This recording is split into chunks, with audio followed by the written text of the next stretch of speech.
Bonjour à tous, donc je m'appelle Thomas, je travaille chez Viastoria.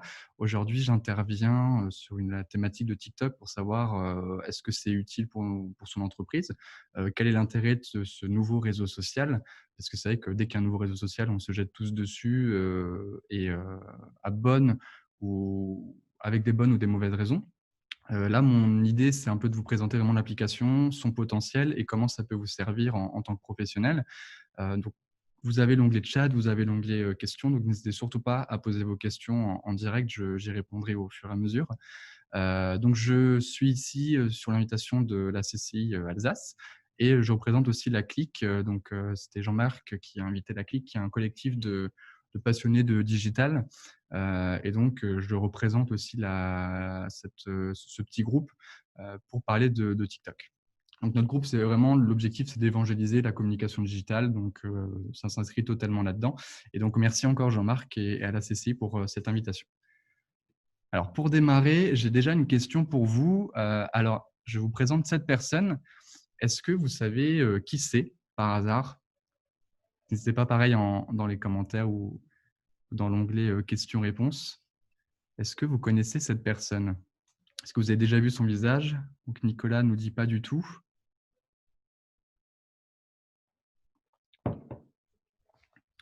Est-ce que vous avez déjà vu son visage quelque part, sur vos écrans ou alors, ça ne vous dit rien du tout? Alors visiblement, j'ai des pas du tout.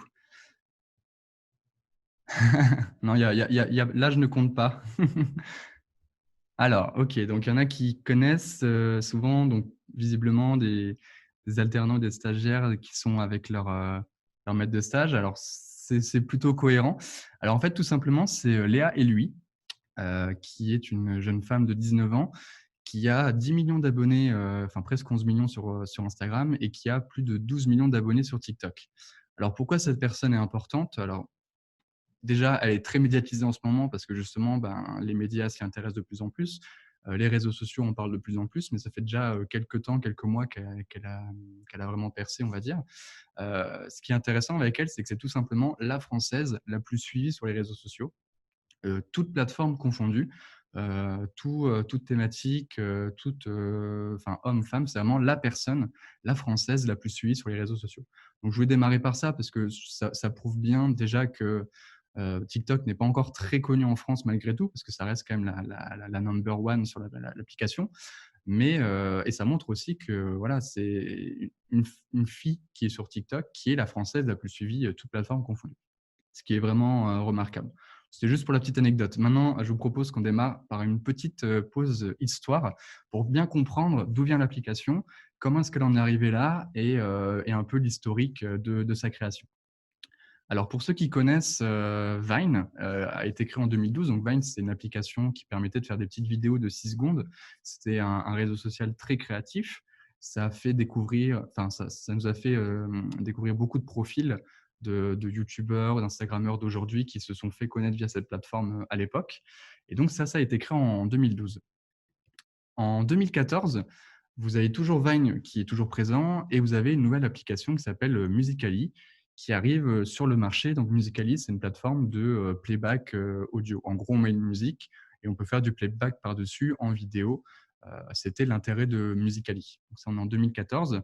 En 2016, donc 2 ans plus tard, Vine ferme. En ce moment d'ailleurs, il y a une rumeur comme quoi Vine essaierait de revenir avec une nouvelle application, par rapport justement, à TikTok qui a repris un peu le concept.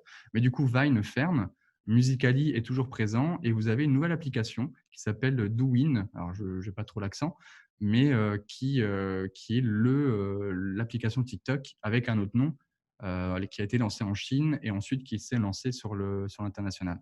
Ça a été lancé par l'entreprise, ByteDance, donc pareil, l'accent, je ne suis pas très sûr, mais vous verrez, ça a son importance, pour la suite. Donc là, on a la fermeture de Vine qui marque, quand même un gros coup, Musical.ly qui est toujours là et TikTok, donc Douyin qui se lance en 2016. En 2017, il y a toujours Musical.ly, il y a toujours TikTok maintenant qui a son vrai nom, TikTok comme on le connaît aujourd'hui. Sauf qu'il y a une petite nouveauté, c'est que ByteDance, du coup, a racheté Musical.ly. La société donc, qui a créé TikTok a racheté Musical.ly. Donc, c'est à la base des applications qui sont très connues sur le marché asiatique, le marché chinois.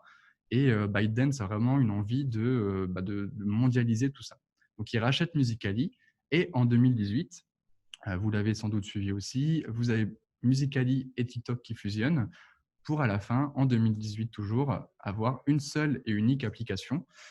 Comme dirait Le Seigneur des Anneaux, une seule application pour les contrôler tous. Donc vous avez TikTok avec le groupe ByteDance qui est l'application qui reste après toute cette guerre et toute cette épopée depuis 2012. Juste pour l'histoire, pour bien comprendre d'où vient l'application et surtout ça va expliquer beaucoup de choses par la suite. Alors, TikTok, c'est quoi? Pour ceux qui connaissent, on va revenir sur quelques principes de base. Pour ceux qui ne connaissent pas, on va vraiment juste voir un peu l'application, ce qu'elle permet vraiment de faire. Alors, à la base, on va dire que TikTok, c'est vraiment le meilleur des stories, donc Instagram ou Snapchat, et le meilleur de Vine, l'application qu'on vient de voir juste avant.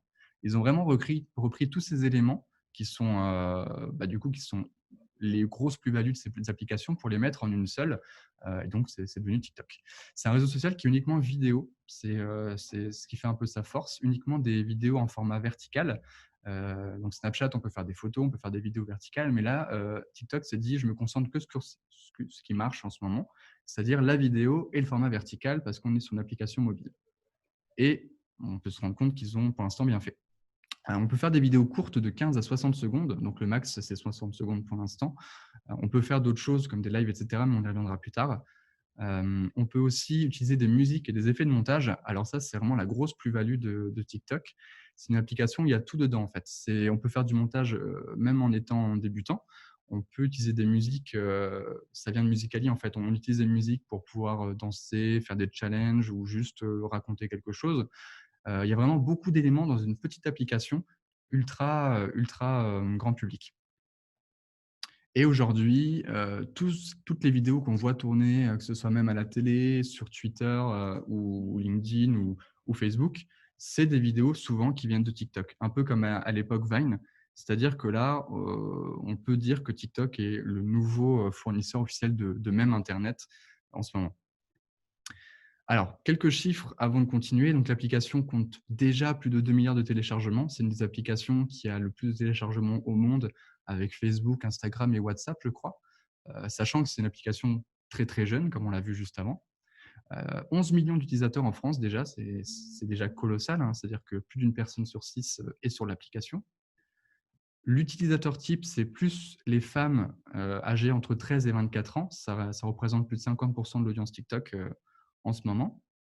Par contre, à savoir que les 2 tiers des plus de 18 ans passent plus d'1 heure par jour à regarder des vidéos sur l'application. Donc, c'est vraiment énorme. En fait, c'est une application que beaucoup de gens ont et quand ils l'ont, ils passent beaucoup de temps dessus, ce qui n'est pas le cas des autres notamment. Et en moyenne, tout confondu dans le monde à l'échelle internationale, les utilisateurs passent en moyenne 52 minutes sur TikTok par jour, peu importe leur âge, peu importe leur pays, ce qui est vraiment énorme pour une application de ce type divertissante. Et à retenir 2 chiffres importants, donc il y a 800 millions d'utilisateurs actifs dans le monde, ce qui est vraiment énorme et aussi, pour pas avoir de fausses idées ou d'idées reçues, 31% des utilisateurs ont plus de 25 ans. Donc quand on dit que c'est une application très jeune, TikTok, en très peu de temps, a réussi à, on va dire, attraper les très jeunes au début, mais de plus en plus à convertir des gens qui sont un peu plus vieux, qui ont plus de 25 ans, qui ont 30 ans, 40 ans, 50 ans, etc. Donc c'est une application qui vraiment a été très très rapide dans son évolution et qui a réussi à toucher les jeunes et les moins jeunes. C'est vrai que l'idée reçue, c'est de dire que TikTok ne touche que les jeunes. Aujourd'hui, c'est déjà plus le cas. C'est une application qui touche vraiment tout le monde. Alors, pourquoi ça marche? Pourquoi TikTok fonctionne très bien? Déjà, donc c'est très simple d'utilisation, comme on a pu le voir juste avant, et ça pousse à l'addiction, comme beaucoup d'applications. C'est déjà son interface qui est ultra light et ultra épurée. Quand vous voyez en fait TikTok, il y a la vidéo, il y a partager, il y a le profil de la personne, il y a mettre un commentaire et c'est tout. C'est vraiment ultra light. La place centrale est vraiment à la vidéo, à la création des vidéastes présents sur la plateforme. Vous avez le scroll infini, c'est-à-dire que contrairement à d'autres plateformes, c'est un peu comme Instagram. En fait, vous avez le contenu, vous scrollez, vous avez le contenu, vous scrollez, etc. Instagram a mis en place depuis quelques mois le scroll qui s'arrête à un moment donné, c'est-à-dire qu'une fois qu'on a vu tous les posts, Instagram vous dit voilà, vous êtes arrivé au bout, voici maintenant des suggestions d'autres comptes à suivre éventuellement. TikTok, eux, sont encore dans le scroll infini, c'est-à-dire qu'on pourrait passer des heures, des journées entières à scroller pour voir des vidéos qui s'enchaînent. C'est, on va dire, le côté addictif de l'application qui marche très bien. Et vous avez surtout un algorithme ultra puissant qui permet de montrer des tendances en fonction de notre consommation à nous et aussi en fonction de la géolocalisation. C'est-à-dire que si on est en France, on aura peut-être plus de Français. Si on est en Grand Est, on aura peut-être plus de gens de la région, etc.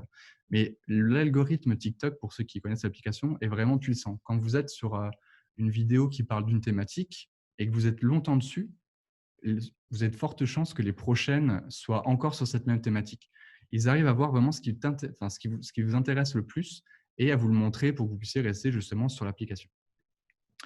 Et c'est une application qui peut être consultée sur mobile avec l'application ou sans l'application et qui permet d'être consultée aussi sur PC. Il y a un site TikTok sur lequel on peut aussi voir les créateurs poster leurs vidéos. Donc, c'est aussi accessible pour ceux qui n'ont pas l'application pour donner envie justement de la télécharger. Et comme on l'a vu juste avant, TikTok, sa grosse plus-value aussi, c'est que c'est un outil créatif incroyable, accessible à tous. C'est-à-dire qu'on peut faire vraiment des belles choses en termes d'image, en termes de montage, en termes d'effets, en termes de colorimétrie, enfin beaucoup, beaucoup de choses avec une simple application. Tout le monde peut faire un vrai contenu viral ou un contenu vraiment pertinent. C'est vraiment sa plus-value. C'est la première application qui démocratise autant le montage vidéo. Alors, comment TikTok en est arrivé là? Maintenant qu'on a vu ce que c'était, comment est-ce qu'ils ont réussi à faire leur place sur le marché en encore une fois, très, très peu de temps? La première chose, c'est la récupération des utilisateurs de Vine et de Musical.ly. Comme on l'a vu, Vine a fermé en 2016, Musical.ly a fusionné avec TikTok. Donc la première chose, c'est que ces utilisateurs-là qui aimaient bien un peu ce côté vidéo, ce côté montage, se sont retrouvés forcément sur TikTok.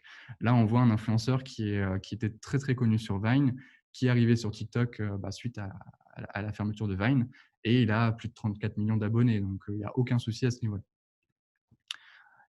TikTok aussi a utilisé une technique simple de growth hacking. En gros, quand on partage une vidéo TikTok, que ce soit entre nous, sur nos réseaux sociaux ou en message privé, il y a toujours ce petit logo TikTok, comme vous pouvez le voir ici, qui apparaît en bas de la vidéo. Donc la vidéo, on sait d'où elle vient, on voit le nom du créateur, mais on voit aussi l'application d'où la vidéo est sortie. Technique simple, mais ça marche toujours autant. Alors TikTok aussi a été à un moment donné très agressif en publicité et c'était notamment assez paradoxal et assez intelligent de leur part, c'est-à-dire qu'ils s'étaient à un moment donné sur Instagram, sur Facebook et sur YouTube l'un des plus gros, partenaires publicitaires, c'est-à-dire un des plus gros clients de Facebook, Instagram et de YouTube parce qu'ils faisaient beaucoup, beaucoup de pubs chez eux pour justement attirer leur audience sur leur plateforme. C'est-à-dire que Facebook, Instagram, YouTube étaient contents d'avoir beaucoup d'argent de TikTok, mais en contrepartie, du coup, grâce à ces publicités, TikTok arrivait à ramener des gens chez eux. Donc, ils ont vraiment fait à un moment donné une campagne très agressive. On les voyait vraiment partout. Ils ont aussi une stratégie d'attirer les influenceurs qui est très pertinente, où la place, c'est vraiment au partage sur les réseaux sociaux. C'est-à-dire qu'ici, vous pouvez vous abonner à cette créatrice, par exemple, mais vous avez aussi la possibilité de renvoyer des gens vers Instagram, YouTube ou Facebook sur d'autres pages, en fait.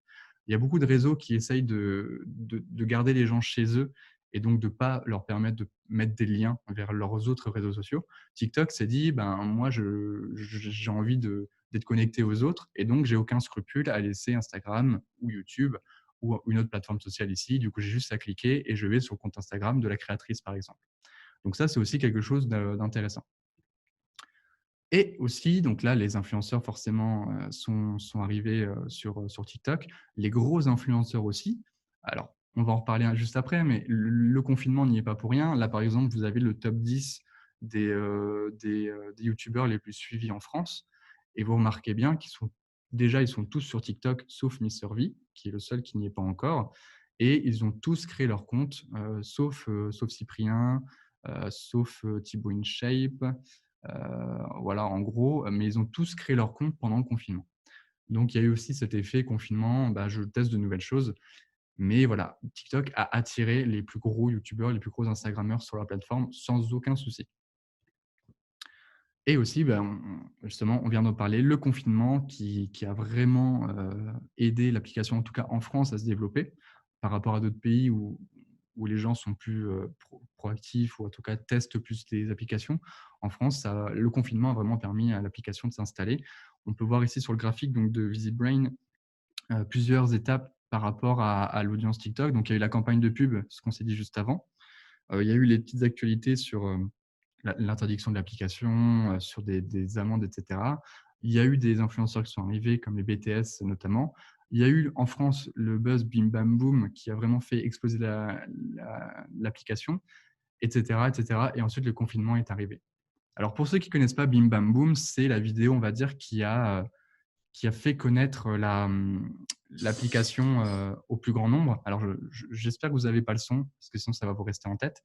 Mais c'est la vidéo qui a tellement fait parler sur Internet qu'elle s'est retrouvée à la télé, elle s'est retrouvée dans les journaux. Enfin, les médias en ont parlé. Et donc, on fait la promo de TikTok par la même occasion. Et aussi, un exemple tout bête, alors à côté de mon travail aussi, j'accompagne des influenceurs dans leur création de contenu en cherchant des partenaires ou en cherchant voilà, des partenaires pour les aider dans leurs projets. Donc, par exemple, Hugo Rotrazza, que j'accompagne depuis quelques temps, lui a lancé son compte TikTok en plein confinement. Il a 0 abonnement et il a aujourd'hui, ce screen qui date d'hier, mais il a aujourd'hui 600 000 abonnés alors qu'il n'y était pas il y a encore 4 mois, quoi. Donc, c'est une application sur laquelle on peut vraiment se faire des communautés rapidement, où les vidéos sont très, très vues, contrairement à Facebook, à YouTube ou autres, avec un algorithme très serré. Là, TikTok permet vraiment d'avoir une grosse audience rapidement et d'avoir beaucoup de vues, en tout cas au début. Pour l'instant, c'est encore le cas. Ça diminue petit à petit forcément, mais c'est encore le cas. Et aussi, ils ont lancé un programme de partenariat qui s'appelait Astro. En gros, l'idée, c'est de se dire, si proposer un code à chaque personne à partager à ses amis. Et si ses amis créent un compte TikTok avec ce code-là, le créateur ou la personne qui a partagé le code, en fait, avait 5 € de cadeau par personne. Donc, autant vous dire que les influenceurs qui partageaient ce code à leur grosse audience ont pu se faire quand même des petites sommes sympas. Si chaque personne qui s'inscrivait donnait 5 €, c'était plutôt intéressant. C'est pas resté longtemps, hein, ça s'est enlevé, c'est resté 1 mois ou 2, je crois, mais ça a permis encore une fois de faire venir beaucoup de monde. Et forcément, quand une application fonctionne, eh bien, vous avez Facebook, Instagram qui s'y intéressent, hein. On connaît tout ça. Instagram avait déjà copié Snapchat par rapport aux stories et là, Instagram s'est dit: «Pourquoi pas copier TikTok?» et on va créer une application similaire qui s'appelle Reels et en gros, c'est TikTok. Vous voyez, c'est la même mise en page, le même template, tout est pareil en fait, sauf que c'est directement accessible sur Instagram. Vous avez peut-être vu des vidéos passées avec ce format-là, avec cette musique, avec ce montage-là. C'est du copier-coller d'Instagram. Il n'y a pas d'autre chose à dire. Et vous avez YouTube aussi qui s'intéresse de plus en plus avec YouTube Shorts, qui va aussi proposer à leurs utilisateurs de faire des vidéos en format vertical, en très petite durée, avec toujours la possibilité de mettre de la musique, des montages, du texte, etc. Donc voilà, quand une application marche, les gros, s'ils ne peuvent pas acheter l'application, ils la copient tout simplement. Alors, qu'est-ce qu'on trouve sur TikTok? On trouve beaucoup de choses. Alors, vous connaissez forcément les challenges, les danses, ce qu'on voit passer à la télé, ce qu'on voit passer sur internet, les choses assez classiques. Mais vous avez aussi des choses un peu plus intéressantes, on va dire, un peu plus nouvelles. Donc, vous avez des politiques, notamment Macron qui a posté son premier TikTok il y a quelque temps, qui en a posté un deuxième le 14 juillet pour s'adresser aux jeunes. Donc, stratégie quand même intéressante, même si voilà, on sait que maintenant sur TikTok, il n'y a pas que des jeunes. Mais voilà, c'est à noter. Donc, vous avez des politiques, vous avez aussi des médias, notamment Au Féminin, qui a vraiment réussi à avoir une ligne d'édito ultra intéressante en faisant des interviews de créateurs de contenu et en les postant sur leur compte TikTok. Ils ont déjà plus de 600 000 abonnés. Et vous avez Le Monde aussi notamment. Alors, allez suivre Le Monde vraiment sur TikTok, c'est ultra intéressant. Ils ont vraiment du contenu dédié à la plateforme et qui crée uniquement pour la plateforme. Et c'est vraiment intéressant. Et c'est vraiment bien imagé pour expliquer beaucoup de choses à une audience, encore une fois, jeune, mais un peu à la C'est pas sorcier avec des manipulations, des dessins, des croquis. Enfin, vraiment ultra intéressant. Je vous invite à aller voir après le webinaire. Et vous avez aussi de nombreuses professions qui se montrent via TikTok. Donc, vous avez par exemple des médecins, vous avez des chirurgiens, vous avez des sportifs, vous avez vraiment beaucoup de choses où les gens sont fiers de montrer ce qu'ils font, des boulangers, des artisans, beaucoup, beaucoup de choses. Vous avez même des prêtres, de plus en plus de prêtres sur TikTok. qui sont parfois très drôles, d'autres un peu moins. Mais en tout cas, il y a vraiment beaucoup de choses qui se passent sur l'application. Et quand on scrolle un peu et quand on creuse un peu, c'est vrai qu'on découvre des choses assez intéressantes. Donc là, par exemple, voilà, vous avez, en gros, sur TikTok, vous avez tout pour tout le monde à tout moment. Vous avez des personnes d'un certain âge qui font des TikTok, vous avez des danseurs professionnels, vous avez des villes. Ici, c'est la ville de Nice qui a lancé son compte TikTok et qui a créé une vidéo sur une tradition niçoise. Donc, pareil, si ça vous intéresse, je vous invite à aller voir. D'ailleurs, la ville de Strasbourg est en train aussi d'y réfléchir et on devrait normalement lancer une petite campagne sur TikTok prochainement. Donc, je vous invite à aller suivre le compte de la ville de Strasbourg et de suivre un peu ce qui va se passer bientôt. Vous avez aussi des gens passionnés par Excel qui vous apprennent des codes hallucinants, des gens qui font du maquillage, des gens qui adorent les ongles, vous avez Justin Bieber, des stars de la chanson, vous avez des sportifs, vous avez des magiciens, vous avez de la nourriture, vous avez des chaussures, enfin bref, vous avez vraiment beaucoup, beaucoup, beaucoup de choses. Et l'application aussi est en ce moment, comme vous le savez, au cœur de l'attention. Tout le monde en parle à tort et à travers. À la fois, c'est bien et c'est pas bien. Il y a le coronavirus, forcément, hein, comme dit, le confinement, l'application a permis vraiment de buzzer à ce moment-là. Vous avez aussi récemment les propos de Trump ou les interdictions en Inde ou dans d'autres pays, alors que TikTok est une application qui est à la fois très connue en Chine, mais qui était ultra téléchargée en Inde et qui est devenue maintenant illégale. Donc les gens qui ont l'application peuvent avoir des sanctions. Et vous avez l'histoire américaine, donc à savoir que le marché américain est le deuxième plus gros marché de TikTok, d'où le coup de pression de Donald Trump qui a dit, voilà, si on rachète pas l'application, en gros, on l'interdit sur notre territoire. En ce moment, normalement, c'est en cours et normalement, ça devrait être fait. J'ai l'impression que ça change à chaque fois, mais normalement, ça devrait être fait et ça devrait continuer. Mais voilà, ça a permis aussi de faire parler de l'application, qu'un président d'une grande nation comme les États-Unis dise, bah, nous, on ne veut pas sur notre territoire, ou alors on la rachète d'une manière ou d'une autre. Et vous avez pas mal de buzz. Alors là, il y a eu beaucoup de bad buzz aussi sur TikTok qui font parler sur Twitter notamment. Il y a eu par exemple la personne que vous voyez sur la droite qui était un ancien militaire de l'armée américaine qui, pendant un live sur TikTok, s'est suicidé d'une balle dans la tête. Donc ça avait fait pas mal parler. La vidéo a été beaucoup partagée. TikTok a dû modérer, supprimer les vidéos. Enfin, ça a été un travail de longue haleine. Vous avez d'autres buzz de ce type-là, hein, des choses qui ne sont pas forcément très, très regardables, mais ça permet aussi de faire parler de la polémique de TikTok. Mais vous n'avez pas que des bad buzz, rassurez-vous. Vous avez aussi des trucs un peu plus sympas. Par exemple, vous l'avez peut-être vu passer. Alors, c'est une personne qui travaille, qui va à son travail en skate tous les jours, qui a plus de 30 minutes, une heure de skate à faire pour se rendre à son travail. Et c'est une personne qui est très positive, qui donne un bon mood aux gens. Ce qui est intéressant, c'est qu'en fait, il a posté cette vidéo où il boit une boisson qui s'appelle Ocean Spray, qui a fait plus de 50 millions de vues, je crois, aujourd'hui, donc 10 millions de likes, comme vous pouvez le voir ici, 500 000 partages, enfin, un truc incroyable. Et donc, cette personne qui ne s'attendait pas forcément à ça a dû avoir un grand gain de notoriété. Et ce qui est drôle, justement, c'est que pardon, la boisson Ocean Spray a décidé de lui envoyer, de lui offrir déjà une voiture pour se rendre à son travail, parce que le pauvre, en skate, tous les jours, c'est pas évident pour faire aller-retour. Ils lui ont offert une voiture et en plus de ça, ils lui ont offert plein, plein de boissons pour continuer à boire sa boisson préférée sur son chemin pour aller au travail. Donc, ce n'est pas forcément une marque qui est présente sur TikTok, ce n'est pas forcément une marque qui crée du contenu pour TikTok, mais c'est une marque qui a quand même un regard dessus. Donc ça, c'est ce que je vous invite à faire, même pour ceux qui n'ont pas forcément envie de se lancer ou qui n'ont pas forcément le temps non plus, parce que ça va demander du temps. Mais ayez un œil dessus parce que vous allez peut-être à un moment donné avoir une opportunité comme ça de communiquer sur votre marque en aidant quelqu'un, en voyant une vidéo qui tourne pas mal. Enfin, ayez un œil dessus.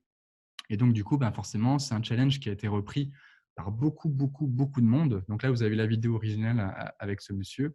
Ça a été repris notamment par Shakira, que vous voyez sur la droite, par beaucoup de gens. Enfin, il y a eu plus de 162 000 vidéos qui ont été faites avec cette musique-là, avec cette même boisson. Du coup, comme vous pouvez la voir ici, ici, ici, ici aussi.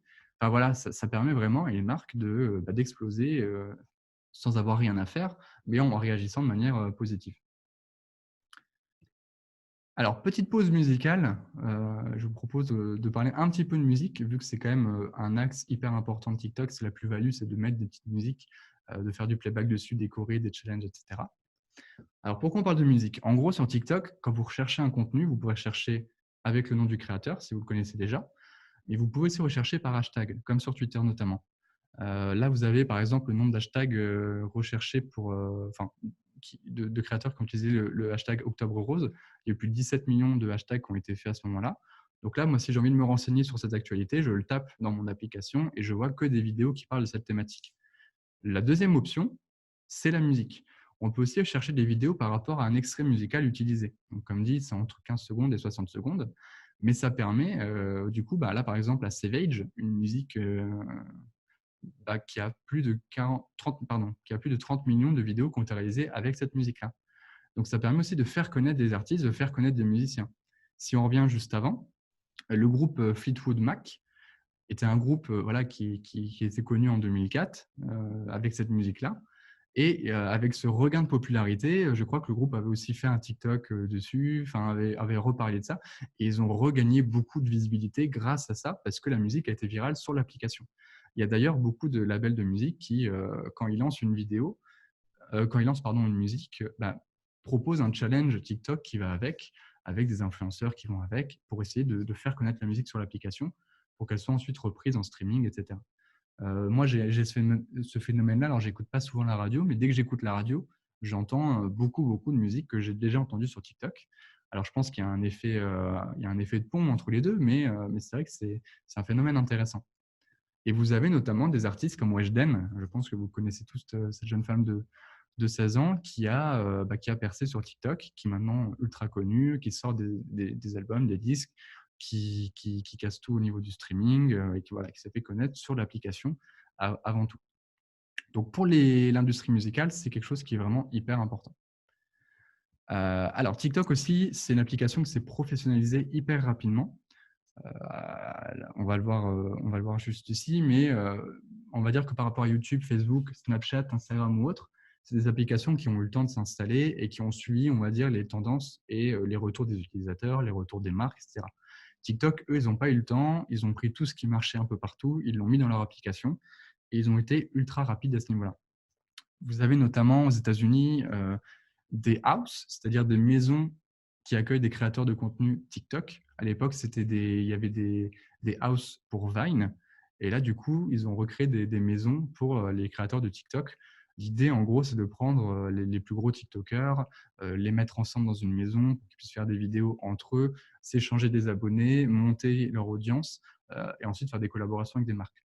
Donc là, par exemple, vous avez l'exemple de la Hype House avec Charlie D'Amelio, qui est l'influenceuse la plus suivie au premier plan.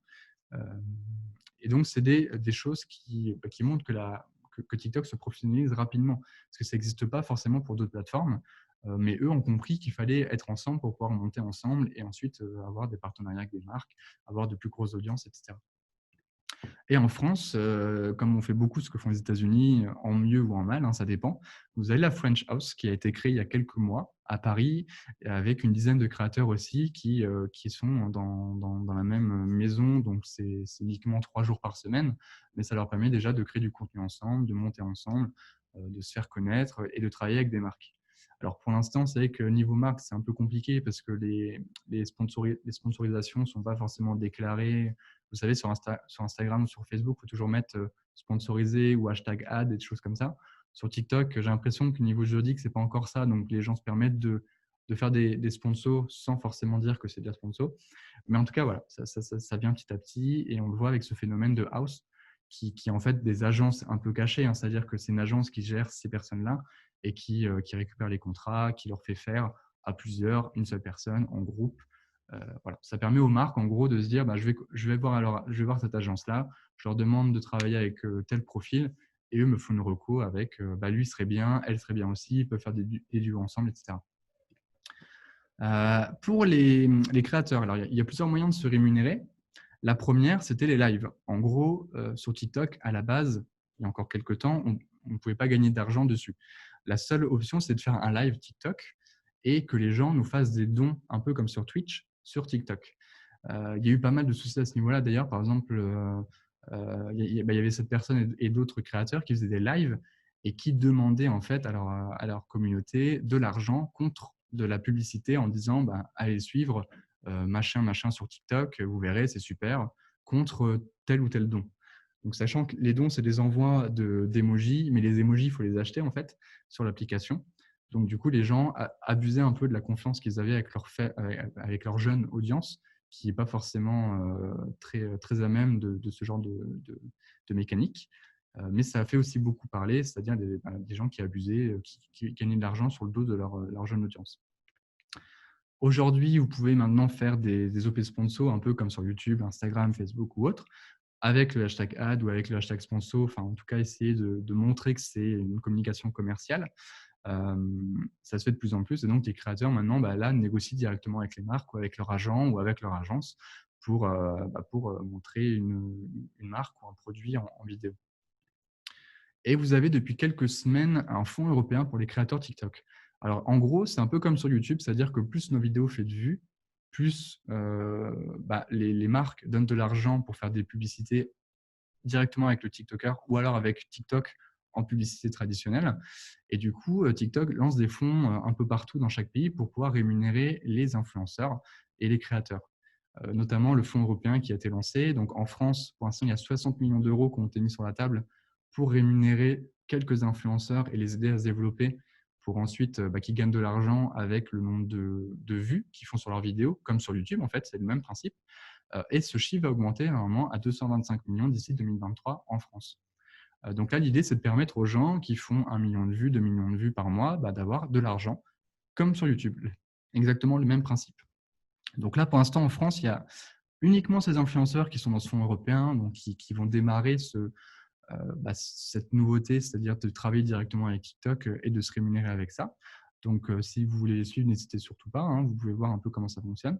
Mais c'est des créateurs qui ont été choisis, qui sont assez diversifiés, qui ont chacun un domaine d'expertise différent et qui vont pouvoir gagner leur vie grâce à ce fonds européen sur TikTok.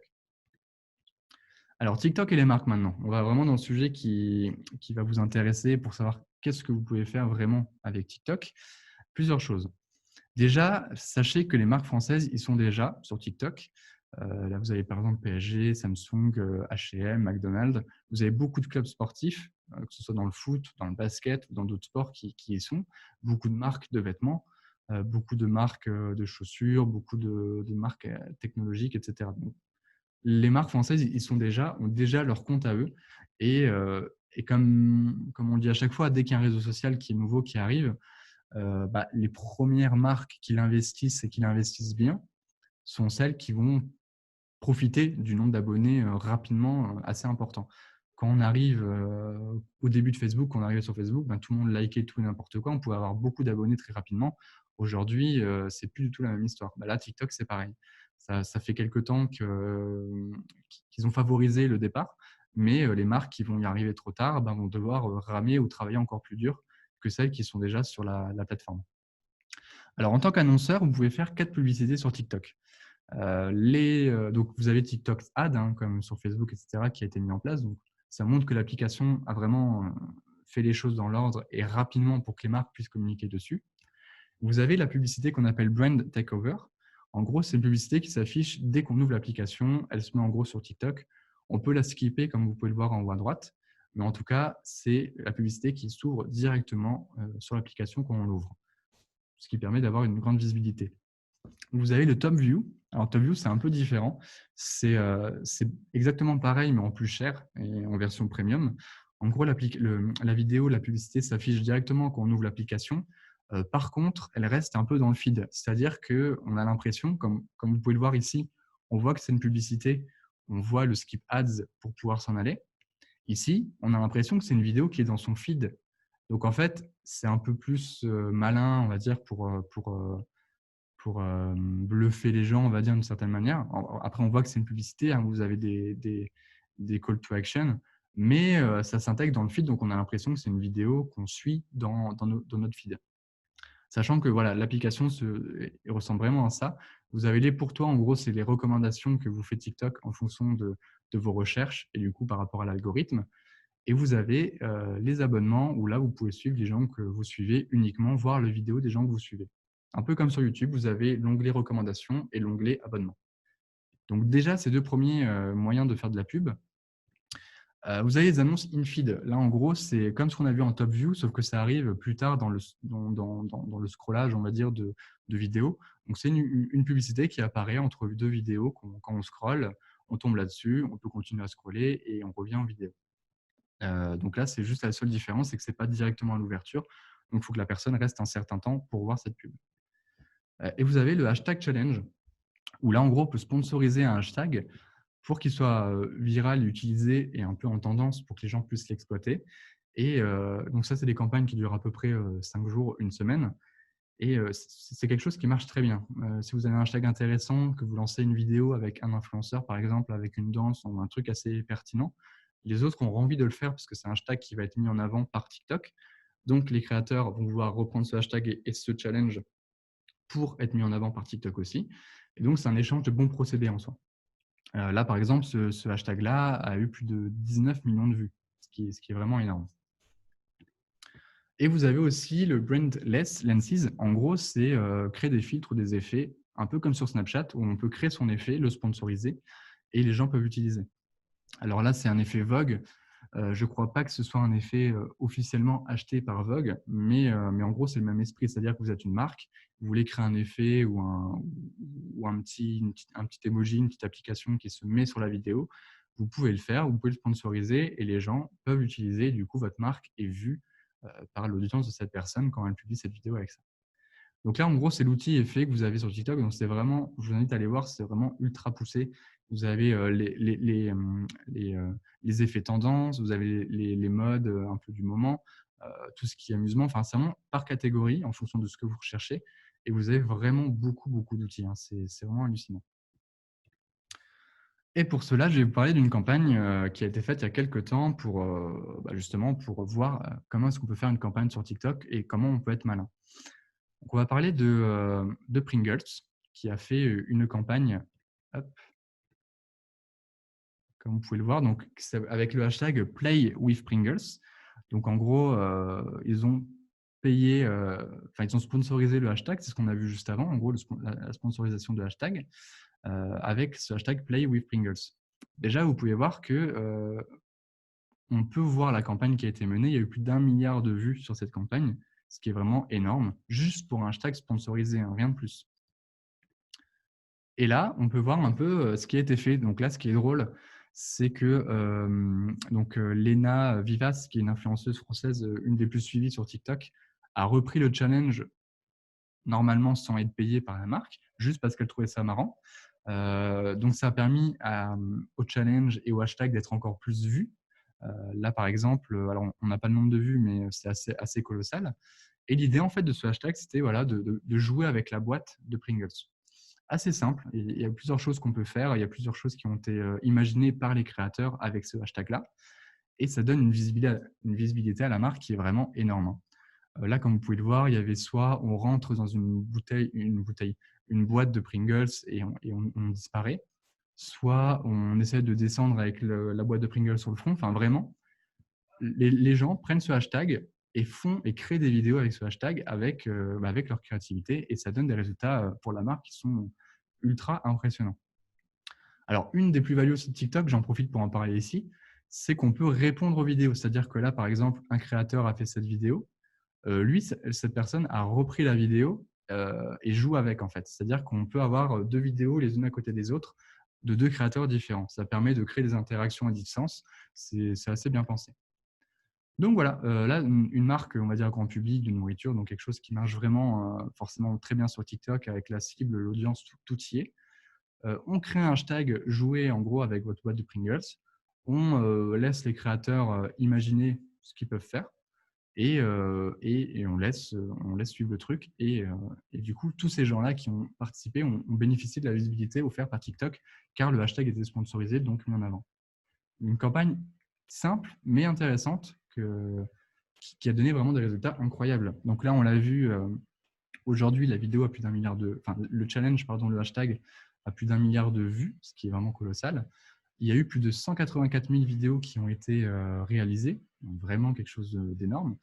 En 3 semaines seulement, donc le temps de la campagne, il y a eu plus de 456 millions de vues sur ce hashtag-là, donc quelque chose de fou. Et ça a été repris par une influenceuse, donc là, comme vous l'avez vu, Léna Vivas, juste à côté, qui a participé au challenge de manière totalement gratuite parce qu'elle trouvait ça sympa, parce que le contenu était original, parce que l'hashtag a été mis en avant. Donc, c'est aussi une possibilité de créer une relation avec une marque ou alors, en tout cas, de profiter du buzz du moment. Qu'est-ce qu'on peut faire sur TikTok, mis à part ce genre de campagne, quand on est une marque? Alors là, c'est des marques françaises qui se sont lancées sur TikTok. Là, l'exemple de Merci Andy, c'est qu'ils ont décidé d'incarner leur compte. Alors, à noter que l'humain, c'est le plus important sur TikTok. En gros, vous ne pouvez pas avoir un compte TikTok sans visage, sans personne derrière. Ou alors c'est très très rare, mais ça a peu d'intérêt en tant que marque de juste montrer ses produits, par exemple. Il faut qu'il y ait quelqu'un derrière, il faut qu'on voit des mains, des visages, voire un ambassadeur récurrent. Ce qu'a fait Merci Andy pour se lancer sur TikTok, c'est qu'ils ont pris à la base leur stagiaire qui était sur place. Alors, je ne le recommande pas forcément à tout le monde, mais eux se sont dit, bah, notre stagiaire est motivée, elle veut créer du contenu là-dessus. On va la laisser faire et on verra ce qui va se passer. Donc aujourd'hui, Merci Andy a plus de 300 000 abonnés et plus de 12 millions de j'aime sur leurs vidéos. Et c'est encore la stagiaire, donc je ne sais pas si elle a été embauchée, si elle est alternante, si elle a été embauchée depuis, mais qui continue de créer des vidéos. C'est vraiment l'ambassadrice de Merci Andy. C'est elle qui crée du contenu uniquement pour cette marque-là. Et c'est un peu une influenceuse à part entière, mais catégorisée Merci Andy, et parce qu'elle travaille en fait chez eux. Donc, il faut vraiment incarner votre compte TikTok. Il ne faut pas juste poster des vidéos sans âme, sans personne derrière. Il faut créer du contenu spécialement pour l'application. Vous avez une autre stratégie qui s'appelle pour Undies Family, donc la marque Undies, qui eux ont décidé de travailler avec des influenceurs. Donc en gros, je pense que ça marche par des partenariats, soit des codes de réduction, soit des produits offerts ou alors des contrats. Mais eux se sont dit, on n'a personne en interne pour créer du contenu. Du coup, on va demander aux influenceurs de créer des vidéos pour nous sur notre compte. Et ça, c'est quelque chose que je vous recommande à vous en tant que marque, si vous souhaitez vous lancer sur TikTok, parce qu'il y a beaucoup de gens qui essayent de se lancer en faisant des parodies de ce qui se fait déjà, en caricaturant un peu ce qui se fait déjà. Moi, je trouve ça pas très malin et ça marche pas du tout. Alors après, je comprends que c'est dur pour une entreprise de se dire je me lance sur TikTok avec ses codes, sa culture qui existe déjà, alors que nous en interne, on n'a pas cette culture-là encore. Mais du coup, ce que je vous invite à faire, c'est travailler avec des influenceurs qui vont faire des vidéos avec vous et pour vous. L'intérêt de faire ça, il y en a deux. Déjà, vous avez du contenu fait par des influenceurs qui connaissent les codes, la culture, qui connaissent ce qui ne marche pas.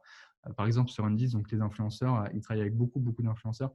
Ils postent les vidéos sur Undies Family, donc ça leur donne de la visibilité, ça leur fait du contenu régulier. Et aussi, ces gens-là peuvent partager ces mêmes vidéos sur leur compte perso et du coup toucher une autre audience que l'audience de Undies Family. Par exemple, cette personne a peut-être 300 000, 500 000 abonnés sur son compte à elle. Si Undies lui dit, voilà, si tu peux faire une vidéo pour toi et une vidéo pour nous, comme ça, du coup, on crée des ponts, on crée des connexions et ça permet de gagner des abonnés, de gagner de la visibilité et du coup d'attirer les followers de la personne sur le compte Undies. Donc ça, c'est vraiment ce que je vous recommande principalement. Travailler avec des créateurs qui sont déjà sur la plateforme, essayez de créer des ponts sur votre profil à vous et aussi que ces gens puissent poster leurs vidéos sur leur profil à eux pour gagner en visibilité et faire des échanges d'abonnés. Mais surtout, ne pas créer un compte un peu prétentieux où des gens caricaturent les jeunes avec leurs challenges. Alors, il y en a, c'est très drôle, hein, mais quand c'est pas pour les bonnes raisons, ça ne marche pas du tout. C'est contre-productif et vous pouvez en gros avoir un petit bad buzz pour votre marque qui essaie de s'adapter à des codes qui ne lui correspondent pas forcément, qui ne sont pas dans sa culture. Donc, il faut travailler avec des influenceurs ou alors avec des gens comme pour Merci Andy qui ont envie de faire, qui connaissent les codes et voilà, qui sont prêts à s'engager pour créer du contenu régulier sur la plateforme. Ça, c'est un peu ma recommandation à moi. Alors, en gros, j'ai essayé de faire rapide. Il est 45, il reste à peu près un quart d'heure pour pouvoir un peu échanger avec vous. J'ai vu qu'il y avait déjà des questions. Alors, je vais les prendre. Byte n'est pas le remplaçant de Vine. Alors, en gros, Byte the Dance, oui, c'est une application qui a repris vraiment les codes de Vine, ouais, bien sûr. Alors Karim, as-tu des exemples de petites entreprises au niveau local? Alors au niveau local, c'est vrai que j'ai pas regardé ce qui se faisait. Alors comme dit, je sais que des collectivités comme la ville s'y intéressent, mais pour l'instant, j'ai pas vu de collectivités d'entreprises locales qui sont présentes.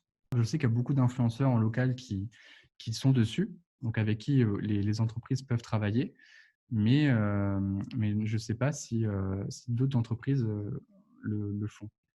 Si vous avez d'ailleurs, des gens qui y sont, n'hésitez surtout pas, hein. Alors, l'âge de l'audience, très jeune. Alors, oui et non. En gros, vous avez plusieurs choses, plusieurs audiences. Comme dit au début, c'était les très, très jeunes. Donc on était sur les 13-18 ans. Ensuite, c'est vite passé aux 13-24 ans. Et ensuite, là, en ce moment, on est plus sur du 13-25, 13-30, sachant que, comme dit, la grosse majorité de l'audience, c'est 13-24 ans, c'est plus de 50% de l'audience. Et les, comment dire, un tiers de l'audience sur TikTok ont plus de 25 ans. Donc, en gros, il y a vraiment tout ça. Il y a plus de 50%, c'est des moins de 24 ans, 13-24 ans, et plus d'un tiers de l'audience, c'est des plus de 25 ans. Donc, c'est une application qui vieillit très vite et qui touche vraiment les jeunes et les moins jeunes. Si on y va à fond, on n'y va pas. Il y a beaucoup de marques qui tâtonnent, qui y vont, qui essayent de faire des choses. C'est intéressant, mais il faut vraiment prendre ça au sérieux. Il ne faut pas prendre ça comme un réseau un peu à la rigolade, où on se dit que voilà, c'est marrant, c'est fun, on va faire des blagues, on va caricaturer les jeunes et ça va passer. Il faut, si on y va, justement, se dire, voilà, on y va à fond. Niveau rythme aussi, si vous y allez, n'essayez pas de juste poster une vidéo par mois ou une vidéo tous les 2 mois, hein. Si vous y allez, ayez vraiment une stratégie de contenu où vous êtes quasiment à une vidéo par jour. C'est ce qui se fait de mieux actuellement. Alors, pour le moment, ça me semble compliqué d'expliquer à mes clients l'intérêt de TikTok quand ils ne pigent pas, même pas Instagram, et surtout les contenus vidéo en termes de budget, c'est chaud. Oui, alors, bonne question, ouais. Alors, déjà, en effet, TikTok, niveau pédagogie, c'est ultra compliqué parce que forcément, c'est de la vidéo. Forcément, on touche des gens très jeunes et forcément, plus les clients ne sont pas dans la culture TikTok ou déjà même Instagram, plus c'est dur de leur faire comprendre que c'est important, même avec des chiffres, que c'est vraiment quelque chose de sérieux, avec vraiment une plus-value et un intérêt à y aller.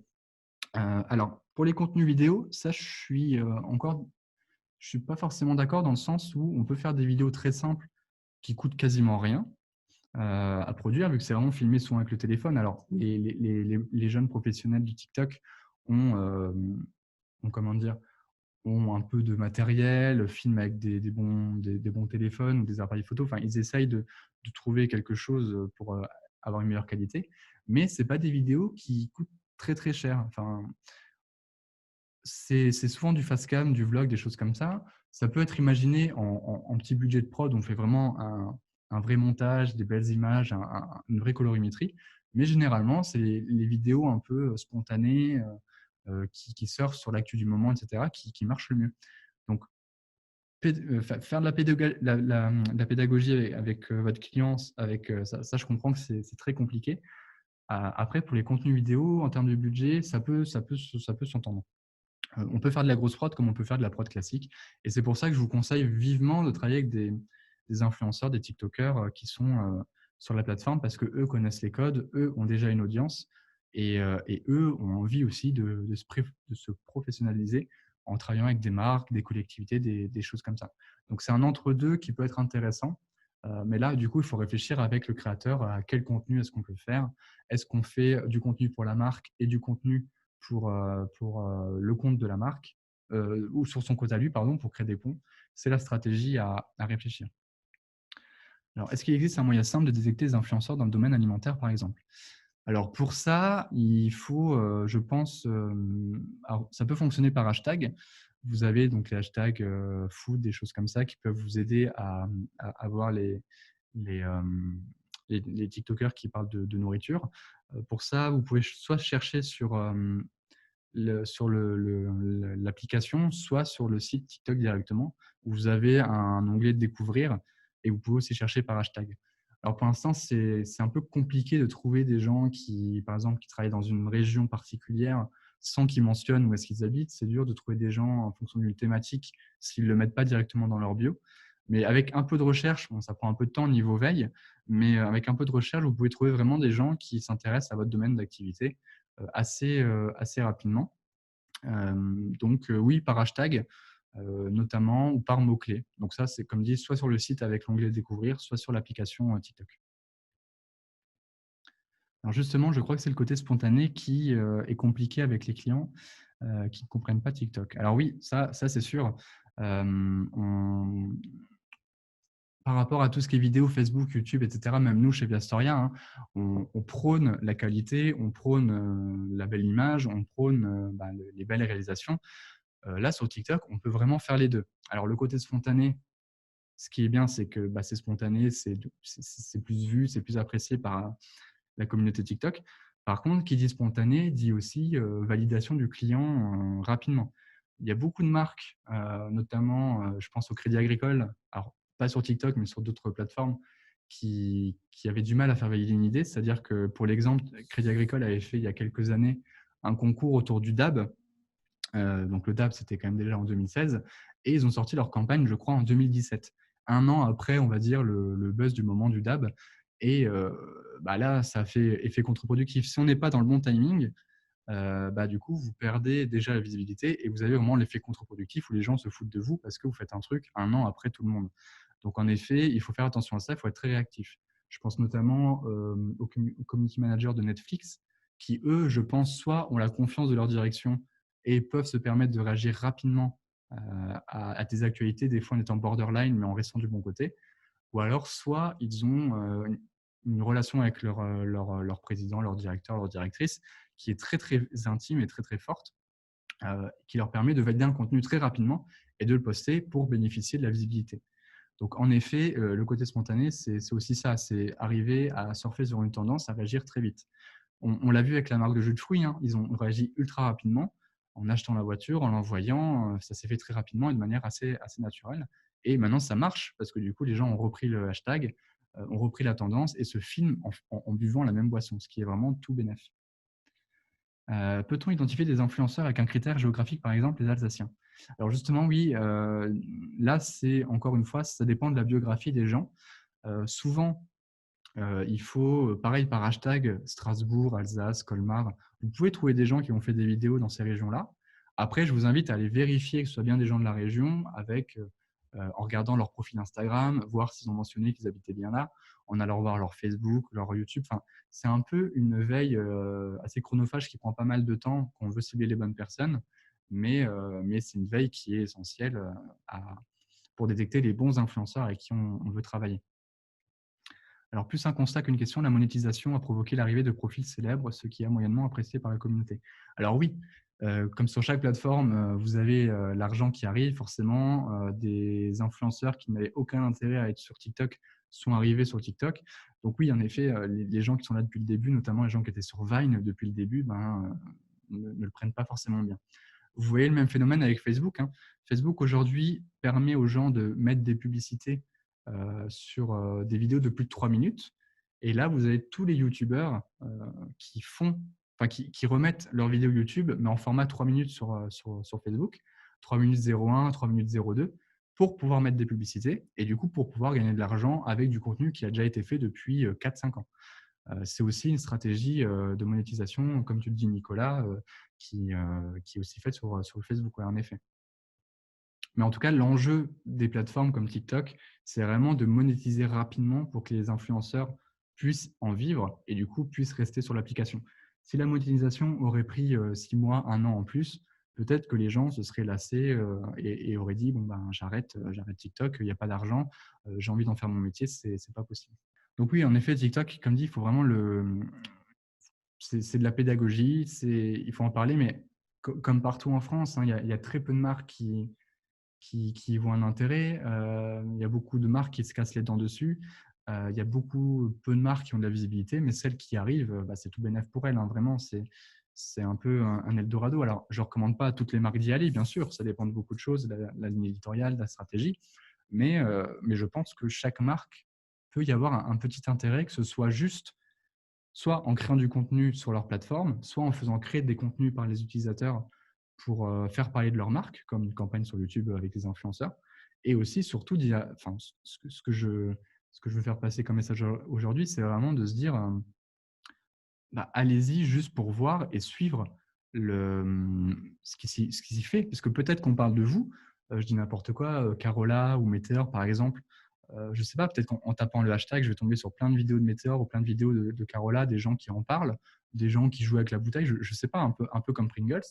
Et du coup, une marque comme Carola ou comme Meteor, enfin des choses un peu de nourriture, de food, des choses qui sont très grand public, ont tout intérêt à au moins avoir un œil dessus pour, pourquoi pas, réagir s'il y a un truc qui ne se passe pas bien, ou alors réagir s'il y a une opportunité qui se présente avec, je dis n'importe quoi, la personne qu'on a vue qui boit une météore tous les matins, enfin un Ocean Spray tous les matins. Moi, par exemple, si je me dis, alors peut-être pas météore parce que tous les matins, ça va être compliqué, mais si je me dis, bah, tiens, je vais faire un truc avec Carola, je vais boire une bouteille tous les matins, je vais filmer ça et je vais essayer d'être récurrent. Peut-être qu'un jour, Carola va se dire, tiens, il y a un mec, on ne sait pas pourquoi, mais il boit de la Carola tous les matins, ben, on va lui envoyer des produits, on va essayer de créer des contenus avec lui, on va essayer de… Enfin, ça marche vraiment, c'est le relationnel qui est vraiment très fort, ça marche vraiment à ce niveau-là, c'est on fait des choses et potentiellement, il peut y avoir des belles opportunités de marque qui se présentent. Alors, ce qui marche assez bien, c'est le placement de produits discret. Exemple, d'Amelio qui a souvent un produit, oui, voilà, Dunkies Donuts en main. Exactement, Nicolas. Alors, il y a des placements de produits, on va dire, qui sont discrets, c'est-à-dire des partenariats sur le long terme où là, les influenceurs le montrent sans le préciser. Alors, je ne sais même pas s'il y a le hashtag ad Nicolas, mais je ne suis même pas certain qu'il y ait. Mais en tout cas, juste en ayant une marque dans le décor ou autre, ça peut être un placement de produit qui marche bien. Par contre, ouais, zéro hashtag, ouais, c'est ce que je me disais. Mais du coup, en France, alors aux États-Unis, je ne sais pas, mais en France, je sais que ce n'est pas légal, hein. Sur YouTube, il faut mettre inclus une communication commerciale. Sur Facebook et Instagram, il faut mettre sponsorisé par ou en collaboration avec. Mais c'est vrai que pour l'instant, sur TikTok, c'est le flou juridique. J'ai l'impression que les gens font de la promo pour des marques, même des agences comme on l'a vu avant, French House, font pas mal d'opérations et ne précisent pas que c'est une campagne sponsorisée. Et comme on touche quand même un public assez jeune, c'est sûr que c'est un peu essayer de le duper pour gagner soit des abonnés, soit des followers, soit gagner de l'argent en demandant aux gens d'acheter le produit. Et donc forcément, oui, sur TikTok, pour l'instant, les marques en profitent aussi parce qu'il y a un flou juridique qui permet de faire des collaborations officieuses, mais rémunérées. Enfin, en tout cas, j'espère, quoi. Alors, qu'en est-il des droits d'auteur, notamment pour les musiques reprises? Alors, pour l'instant, les musiques peuvent être uploadées par tout le monde. C'est-à-dire qu'en fait, on upload la musique, on prend un extrait et on fait des vidéos dessus. Et en cliquant sur la musique, on peut retrouver toutes les vidéos qui ont été faites avec ce même extrait. Aujourd'hui, ce qui est intéressant, et Nicolas, ta question, c'est vrai qu'elle est hyper pertinente en ce moment, c'est que quelqu'un qui upload une musique et qui, du jour au lendemain, la supprime, bah, toutes les personnes, par exemple, imaginons, il y a eu 180 000 vidéos qui ont été faites avec cet extrait musical de cette personne-là, et que cette personne décide de supprimer la musique, bah, toutes les vidéos qui ont été réalisées avec cette musique seront sans son. C'est-à-dire que la musique n'existe plus, et donc les vidéos des gens qui ont créé des contenus avec cette musique bah, n'auront tout simplement plus de son. Donc oui, en effet, c'est une très bonne question. Et je pense que comme sur Twitch, comme sur Spotify, comme sur YouTube, les labels vont forcément y arriver à un moment donné et vont peut-être faire payer un abonnement aux gens qui créent des vidéos avec la musique, comme ce qu'on peut voir sur Twitch notamment. Mais pour l'instant, on en est encore assez loin. Ah bah écoutez, il est 10h02. J'ai dépassé de 2 petites minutes, j'en suis désolé. En tout cas, voilà, j'espère que ça vous a plu, j'espère que ça vous a donné envie, en tout cas, pas forcément de vous lancer, mais en tout cas de vous y intéresser, parce qu'il y a vraiment un monde à part entière, c'est une culture à part entière, et il faut suivre ce mouvement pour soit créer du contenu, soit avoir une veille et avoir des belles opportunités. Donc voilà, ce que je vous conseille vraiment, c'est soit collaborer avec des influenceurs qui sont déjà sur place, c'est le plus simple et c'est ce qui marchera le mieux.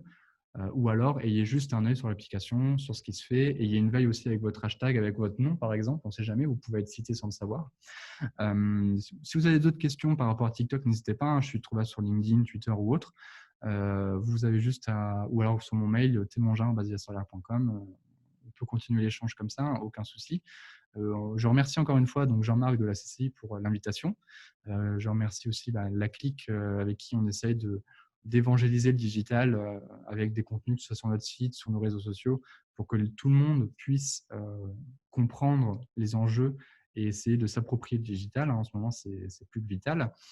Du coup, voilà, j'espère que vous avez apprécié et je vous souhaite une très bonne journée et je vous dis à bientôt. Bonne journée tout le monde.